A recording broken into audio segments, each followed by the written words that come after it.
الحمد لله نحمده ونستعينه ونستغفره ونؤمن به ونتوكل عليه ونعوذ بالله من شرور أنفسنا ومن سيئات أعمالنا من يهده الله فلا مضل له ومن يضلله فلا هادي له ونشهد أن لا إله إلا الله وحده لا شريك له ونشهد أن سيدنا ونبينا ومولانا محمدا عبده ورسوله أما بعد فأعوذ بالله من الشيطان الرجيم بسم الله الرحمن الرحيم قالوا ربنا الله ثم استقاموا جن لوگوں نے کہا کہ ہمارا پروردگار اللہ ہے ثم استقاموا پھر وہ لوگ جم گئے قرآن کے اوپر، جم گئے حدیث کے اوپر، جم گئے دین کے اوپر اور جم گئے کافروں کے مقابلے میں، جم گئے دشمنوں کے مقابلے میں ثم استقاموا تتنزل عليهم الملائكة ألا تخافوا ولا تحزنوا وابشروا بالجنة التي كنتم توعدون۔ اللہ تعالیٰ نے ان کے اوپر پھر فرشتوں کو اتارا، تتنزل علیہم الملائکۃ الا تخافوا، ان لوگوں کو کسی قسم کا ڈر نہیں ہوگا، ان لوگوں کو کسی قسم کا رنج نہیں ہوگا، اور اللہ تعالیٰ نے جو وعدہ کیا ہے اور جو ان کے لیے جنت تیار کر رکھی ہے، کل قیامت کے دن ان کو جنت عطا فرمائی جائے گی۔ صدق اللہ مولانا العظیم۔ عشق و آزادی بہار جس کا سامان ہے، عشق و آزادی بہار جس کا سامان ہے، عشق میری زندگی، آزادی میرا ایمان ہے، عشق پر کر دوں قربان میں اپنی ساری زندگی، عشق پر کر دوں قربان میں اپنی ساری زندگی، لیکن آزادی پر تو میرا عشق بھی قربان ہے۔ محترم بھائیوں دوستوں، آپ حضرات جانتے ہی ہیں آج 5 اگست ہے، ٹھیک 9 دن کے بعد 15 اگست کا دن آنے والا ہے۔ یہ 15 اگست کا دن ہمارے لیے بڑے فخر کا دن ہے، یہ 15 اگست کا دن ہمارے لیے بڑی خوشیوں کا دن ہے، یہ 15 اگست ہمارے لیے محبتوں کا دن ہے، یہ 15 اگست ہمارے لیے جشن کا دن ہے اور خوب خوشیاں منانے کا دن ہے، اس لیے کہ یہ 15 اگست وہ دن ہے جس میں ہمارا ملک آزاد ہوا، ہمارا بھارت دیش آزاد ہوا، ہمارے بزرگان دین کی قربانیوں کی وجہ سے ہمیں یہ راحتیں ملی، ہمارے بزرگان دین کی قربانیوں کی وجہ سے یہ ہمارا ملک آزاد ہو گیا۔ لیکن آج ہم بہت سارے لوگوں کو ہمارے بزرگان دین کی کامیابیوں کے بارے میں، ہمارے بزرگان دین کی قربانیوں کے بارے میں، ہمارے بزرگان دین کی جد و جہاد کے بارے میں اور انگریزوں کے خلاف انہوں نے کس طرح سے اپنی قربانیاں دی، اپنی جانیں دی، اپنے مال کھپائے، اپنی پوری زندگی ان کے پیچھے لگا دی، اپنی جوانی کو کھپا دیا، یہ ساری قربانیاں مسلمانوں کے اندر سے رفع ہو چکی ہیں۔ مسلمان اپنے بڑوں کی، مسلمان اپنے یودھاؤں کی، مسلمان اپنے جو مجاہد تھے، جو جنگ آزادی کے سرخیل ہیں، جنگ آزادی کے فریڈم فائٹر کہلاتے ہیں، ان لوگوں کی تاریخ کو، ان لوگوں کی قربانی کو مسلمان بھلا چکے ہیں۔ اور جو قوم اپنے بڑوں کی قربانیوں کو بھلا دیتی ہے، اپنی تاریخ کو بھلا دیتی ہے، اپنے بڑوں کے بارے میں جو سیرت ہے وہ بھلا دیتی ہے، وہ قوم پھر صفائی ہستی سے مٹ جایا کرتی ہے۔ آج کے زمانے میں یہ ہمارے جو سرخیل ہے، ہمارے جنگ آزادی کے یودھا ہے، ہمارے جنگ آزادی کے جو لڑویہ ہیں ان لوگوں کے بارے میں ہمیں بہت چرچا کرنے، بہت سنانے اور سننے کی ضرورت ہے۔ بڑے بڑے فنکشن ہونے چاہیے جس میں ہمارے غیر مسلم بھائی بھی آئے، تاکہ ان تک ہمارے جو مجاہدین ہیں، جنگ آزادی کے سرحیل ہیں، جنگ آزادی کے لڑویہ ہیں، ان لوگوں کی تاریخ ان تک پہنچے۔ آج کل مسلمانوں کی سیرت کو، مسلمانوں کی تاریخ کو بلایا جا رہا ہے اور مٹانے کی کوشش کی جا رہی ہے۔ آج دیکھو اسکولوں کی مثال میں دیکھو، مسلمانوں کی جو تاریخ کے واقعات تھے وہ سب ختم کر دیے گئے اور دوسروں کے رام وغیرہ کے بہت ساروں کے پارٹ جو ہے، بہت سارے اسباق ہیں، ان کو داخل کر دیا گیا۔ تو سوچی سمجھی اسکیم کے تحت یہ کوششیں کی جا رہی ہیں کہ مسلمانوں کی تاریخ کو بھلا دی جائے، مسلمانوں کی تاریخ کو ختم کر دیا جائے، کیونکہ جب تک مسلمانوں کو اپنے اندر مسلمانوں کی قربانیوں کی تاریخ لیے ہوں گے، تب تک ان کے اندر جذبے باقی رہیں گے، اور مسلمانوں کی تاریخ، اپنے بڑوں کی قربانیوں کی تاریخ جب مسلمانوں کے اندر سے نکل جائے گی تو پھر مسلمانوں کے جذبات بھی ٹھنڈے پڑ جائیں گے اور ختم ہو جائیں گے۔ اور جب آدمی کے جذبات ختم ہو جاتے ہیں تو وہ ناکارہ ہو جاتا ہے، اس کے اندر ہمت نہیں ہوتی، اس کے اندر غلامی کی ذہنیت پیدا ہو جاتی ہے، اور یہ جسمانی طور پر اگرچہ غلام نہیں ہے لیکن ذہنی طور پر وہ غلام ہو جاتا ہے۔ آج مسلمانوں کو ذہنی طور پر کم سے کم غلام بنایا جا رہا ہے۔ یہ ساری پلاننگ ہمارے سامنے ہے۔ مسلمانوں کی تاریخ اٹھا کر دیکھیں، میں ہمارے علماء کرام، ہمارے مسلمان بھائیوں کی جو قربانیاں ہیں آپ کے سامنے میں رکھنا چاہتا ہوں، اور جنگ آزادی کی تاریخ تو میں آپ کے سامنے بہت سی مرتبہ سنا چکا ہوں، لیکن میں مسلمان بھائیوں کی جو تاریخ ہے، جو سیرت ہے، جو قربانیاں ہیں، وہ آپ کے سامنے رکھتا ہوں۔ سن 1857 میں مسلمانوں نے جنگ لڑی، کفاروں کے خلاف، انگریزوں کے خلاف، جو ہندوستان پر، ہمارے بھارت دیش پر قبضہ کیے ہوئے تھے، ان لوگوں کے خلاف جنگ لڑی۔ اس سے پہلے ماوردی جو سراج الدولہ کے نانا تھے، اس نے سب سے پہلے ہتھیار اٹھایا تھا، سب سے پہلے جنگ آزادی کے لیے، اور انگریزوں کے خلاف جس نے ہتھیار اٹھایا وہ علی ماوردی، حضرت سراج الدولہ کے نانا تھے۔ پھر سراج الدولہ نے پلاسی میں جنگ لڑی، پھر اس کے بعد چھوٹی بڑی جنگ ہوتی رہی۔ اس کے بعد فتویٰ آیا سن 1803 میں، حضرت شاہ العزیز محدث دہلوی نے فتویٰ دیا، اور ٹیپو سلطان نے جنگ لڑی۔ ٹیپو سلطان نے جنگ لڑی میسور میں، اور ان کو بھی شہید کر دیا گیا۔ ان کے شہید ہونے کے بعد جنرل بھارت نے کہا تھا آج کے بعد ہندوستان ہمارا ہے۔ اس سے معلوم ہوا کہ جب تک ٹیپو سلطان زندہ تھے، جب تک ایک مسلمان لڑیا زندہ تھا، جب تک مسلمان یودھا زندہ تھا، تب تک انگریزوں کے دماغ میں یہی تھا کہ ہندوستان پر ہم قبضہ نہیں کر سکتے۔ اس لیے انگریز یہاں سے جانے کے بعد کہتا تھا کہ اگر ہندوستان میں مسلمان نہ ہوتے تو آج بھی ہم ہندوستان پر حکومت کرتے ہوتے، آج بھی ہم ہندوستان پر حکومت کرتے ہوتے۔ سن 1857 کی جنگ جس کے پلاننگ مولانا احمد علی صاحب نے کی سہارنپوری، یہ وہ شخص ہے جس کے اوپر سب سے زیادہ حکومت نے انعام رکھا، 50,000 کا، اس زمانے کا 50,000 کا، آج کا کروڑوں روپیہ ہوتا ہے۔ جگنناتھ میں اگر مخبری نہ کی ہوتی اور مولانا حسین اور مولانا احمد حسن، مولانا احمد علی لاہور، مولانا احمد علی سہارنپوری کے بارے میں مخبری نہ کی ہوتی تو آج لوگ اس وقت زندہ رہتے اور بہت کچھ کام کر جاتے۔ لیکن جگنناتھ ایک آدمی تھا جو اس زمانے کا راجا تھا، کسی شہر کا راجا تھا، اس نے 50,000 کی لالچ میں مولانا احمد علی سہارنپوری کے بارے میں مخبری کی اور ان کو شہید کر دیا گیا۔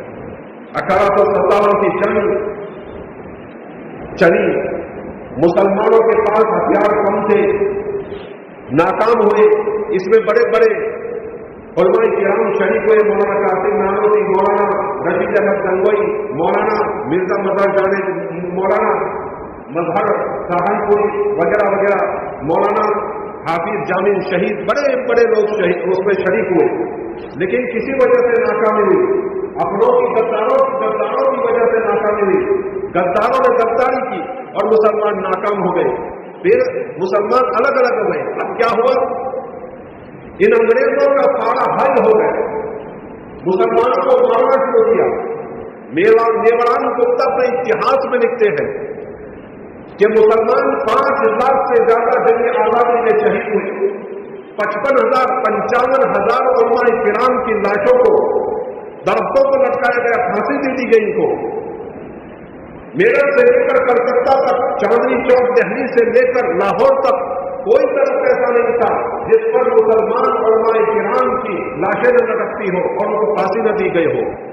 یہ حالات سے کئی علماء کرام کو سور کی کھال میں بند کر کے ڈال دیا جاتا تھا، آگ میں ڈال دیا جاتا تھا، پھر 40 علماء کرام کو لایا جاتا تھا اور کہتے تھے کیا کہتے ہو، اتنا کہہ دو، سن 1857 کی جنگ آزادی میں ہم شریک رہے تھے، اگر تم اتنا بول دو گے ہم آپ کو چھوڑ دیں گے۔ علماء کرام کہتے تھے تمہیں جو کرنا ہے وہ کر دو، ہم اس میں شریک تھے اور آئندہ بھی اگر ہم چھوٹ گئے تو ہم جنگ آزادی میں شریک ہوں گے اور انگریزوں کے خلاف لڑیں گے۔ دیکھتے ہی دیکھتے ان کو بھی ڈال دیا جاتا تھا۔ یہ حالت تھی۔ مسلمان کو شہید پر شہید قتل عام کیا گیا، خون کی ہولی کھیلی گئی۔ انگریزوں نے 3 لاکھ قرآن کے نسخوں کو جلا دیا گیا، 3 لاکھ نسخوں کو جلایا، اس لیے کہ اگر وہ مسلمانوں سے قرآن ختم ہو جائے گا تو مسلمانوں کے اندر جو جذبات ہے وہ ختم ہو جائیں گے، آزادی کی جو ان کے اندر شمع جل رہی ہے وہ شمع بجھ جائے گی۔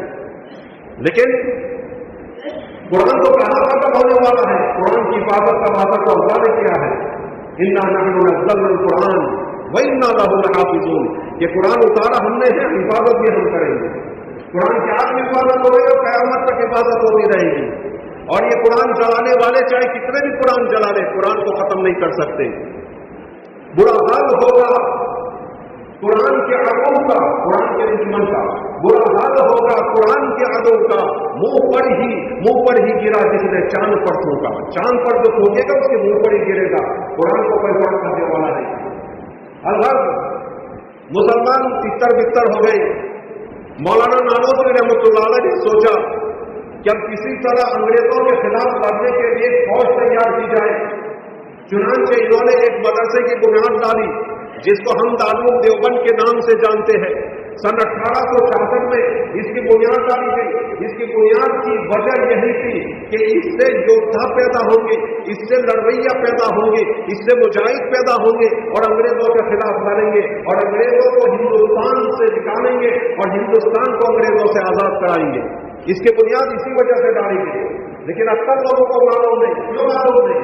ہم نے تاریخ ہی نہیں پڑھی، ہم نے سیرت ہی نہیں پڑھی۔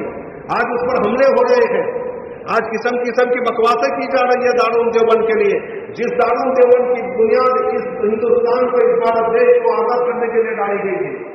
ہم نے ان کو یہ ساری چیزیں بتائی نہیں، انہوں نے اپنی چیزیں بتائی، ان کی چیزیں ہم نے لی کہ گاندھی جی، نہرو، پڑا یہ ساری چیزیں ہم نے ان سے سنی اور آپ کو یاد ہے، لیکن ہماری چیزیں ہم نے نہ سنی نہ دوسروں کو بتائی، جس کی وجہ سے ان تک ہمارا پیغام نہیں پہنچا، جس کی وجہ سے ہمارے علماء کرام، ہمارے مسلمان بھائیوں کی قربانیاں ان تک نہیں پہنچی۔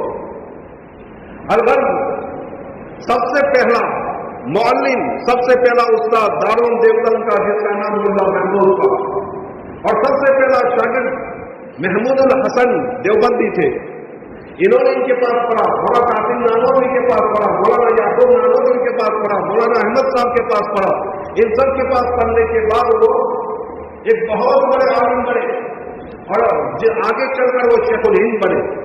کسی نے ان کو پوچھا ایک مرتبہ کہ آپ نے کوئی کتاب نہیں لکھی، آپ نے کوئی کتاب نہیں لکھی، آپ کی کوئی تصنیف نہیں ہے؟ کہا میری تصنیف چاہتے ہو، میری تصنیف چاہتے ہو قرآن کے بارے میں، قرآن کی تفسیر کے بارے میں، تو شبیر احمد عثمانی کو دیکھ لو۔ اگر حدیث میں میری تصنیف چاہتے ہو تو خاتم المحدثین علامہ انور شاہ کشمیری کے فیض الباری دیکھ لو۔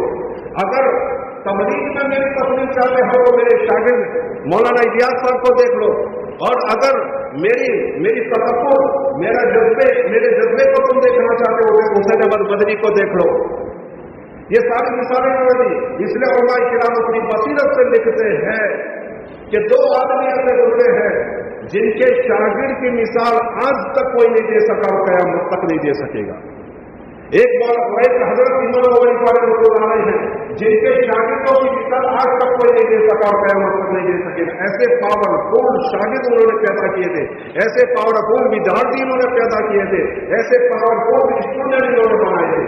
اور دوسرے مولانا شیخ الہند رحمۃ اللہ علیہ جن کے شاگردوں کی مثال آج تک کوئی قائم نہیں کر سکا اور قیامت تک قائم نہیں کر سکے گا. اتنے مضبوط شاگرد انہوں نے پیدا کیے تھے, اتنے مضبوط عالم تھے.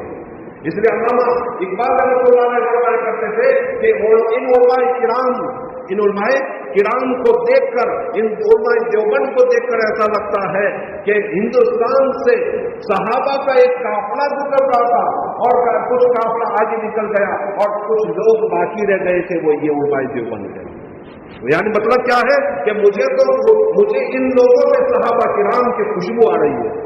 یہ لوگ ان لوگوں کا کام علماء دیوبند کا کام ایسا لگ رہا ہے جیسے صحابہ کرام کا کام. یہ ہے, اتنے بڑے لوگ تھے لیکن ان کی قربانی ہمیں کہاں یاد ہے, کہاں فرصت ہے. واٹس ایپ کے آگے ہمیں کوئی فرصت نہیں ملتی, فیس بک کے آگے ہمیں کوئی فرصت نہیں ملتی, انسٹاگرام کے آگے ہمیں فرصت نہیں ملتی. قسم قسم کے ویڈیو بنا کر رکھے جاتے ہیں, قسم قسم کی ویڈیو بنانے میں ہماری زندگی گزر رہی ہے, ہماری بیٹیوں کی زندگی گزر رہی ہے, اور اسٹیٹسوں میں ایسی چیزیں رکھی جاتی ہیں. الامان والحفیظ, اللہ حفاظت فرمائے. وہ غیر مسلموں کا بھی غیر مسلم بھی سر پکڑ کر بیٹھ جاتے ہیں, یہ تمہاری قوم کیا کر رہی ہے. ایسے حالات بن رہے ہیں. ایک فوٹو جو کھینچے گا کل قیامت کے دن اس کو اس میں جان ڈالنی پڑے گی. ایک فوٹو کھینچے گا, 500 فوٹو کھینچے کل قیامت کے دن اس کو 500 فوٹو کے اندر اور 500 فوٹو کے اندر اور 500 نقش و نگار کے اندر اس کو جان ڈالنی پڑے گی. کہاں سے لائے گا وہ جان, کہاں سے لائے گا؟ اپنی جان نکل جاتے وہ ڈال نہیں سکتا تو دوسری کہاں جانا وہ ڈال سکے گا. حدیث پاک میں آتا ہے کہ کل قیامت کے دن کچھ لوگ ایسے ہوں گے جن کا حساب کتاب بھی نہیں ہوگا, ابھی کسی کا حساب کتاب نہیں ہوگا, لیکن چند لوگوں کو اٹھا کر جہنم میں ڈال دیا جائے گا. حساب کتاب بھی نہیں ہوگا, لوگ پریشان ہوں گے, نفس نفسی کے عالم میں ہوں گے. کچھ لوگ ایسے ہوں گے جن کو اٹھا کر ان کا حساب کتاب نہیں پکڑیں گے اور جہنم میں ڈال دیں گے. اس میں سے وہ لوگ ہوں گے جو فوٹو کھینچانے والے ہوں گے, فوٹو بنانے والے ہوں گے, نقش و نگار بنانے والے ہوں گے. ان لوگوں کو سب سے پہلے بغیر حساب کتاب کے جہنم میں ڈال دیا جائے. فضائل اعمال میں موجود ہے, آپ پڑھ سکتے ہیں فضائل اعمال میں یہ بات. میں آپ کو کر رہا تھا کہ ہمارے علماء کرام کی سیرت کو پڑھو. جنگ آزادی کے جو لڑویہ ہیں, یودھا ہیں, مجاہدین ہیں, ان کی قربانیوں کو پڑھو. انہوں نے کتنی قربانیاں دی ہیں. محمود الحسن گنگوئی رحمۃ اللہ علیہ وہ شخص ہے جس نے تحریک ریشمی رومال کی تحریک چلائی. یہ ایسی تاریخ تھی, ایسی گپت تحریک تھی کہ انگریزوں کو کچھ پتہ ہی نہیں لگتا تھا.